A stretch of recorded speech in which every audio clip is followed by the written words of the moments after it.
Jabari Smith Jr., the favorite to go first at -125. Is he your bet in that spot?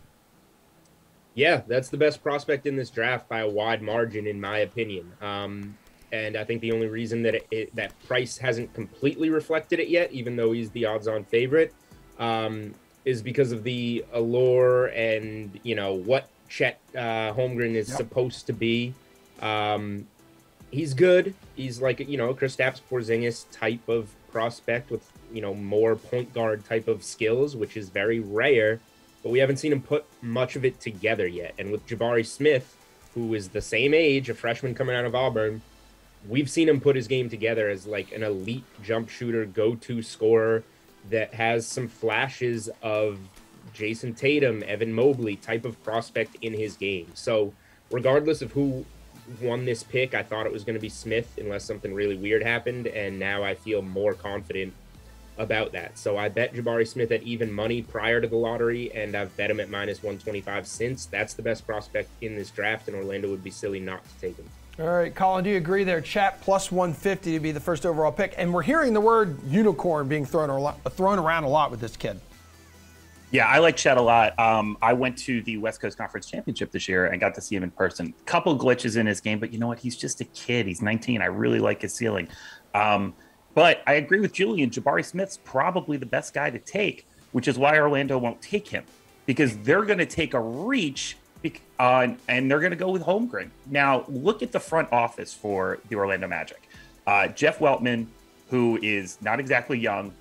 His general manager is John Hammond. John Hammond is 67 years old. You can't teach size, right, guys? These are the old NBA. This is some old school NBA guys here making this pick. I think they're going to go with Holmgren. Unless they trade out of the pick, I think Holmgren's going to be the #1 overall, even though I think it's the wrong decision. But as you know, Emerson, people who make decisions in Orlando, like choosing to go to college there or spending any amount of time there, like beyond what you absolutely must, it tends not to work out for people there. So I think Orlando's going to screw up this pick. They screwed up the Jonathan Eisen pick with the same staff. They're going to screw this one up too. They're going to blow it. And I think, I think it's going to be Holmgren. So I'm going to put my money on Holmgren and assume they don't trade out of it. I am proud to have cruised through the 5-year plan at UCF. It was only 5. Yeah, it was only. I had the over. It was only 5, and let me tell you what. Like, Chet's under 200 pounds. College Emerson was pushing 260 at one point, but Chet's a freaking beanpole, Julian. The guy's a rail. He needs to add some weight. For sure. There's no way around it. And he's going to gain weight, and he's going to polish off a little. He has to, but his ceiling is super high. But so was Kristaps Porzingis, who we thought, could develop into this MVP, and look where he is now.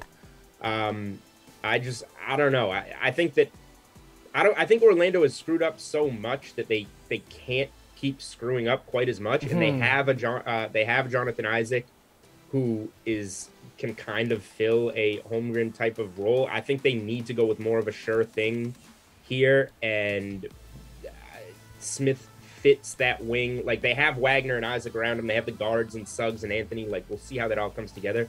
I think they need to go with more of a sure thing here, which Smith is. Okay.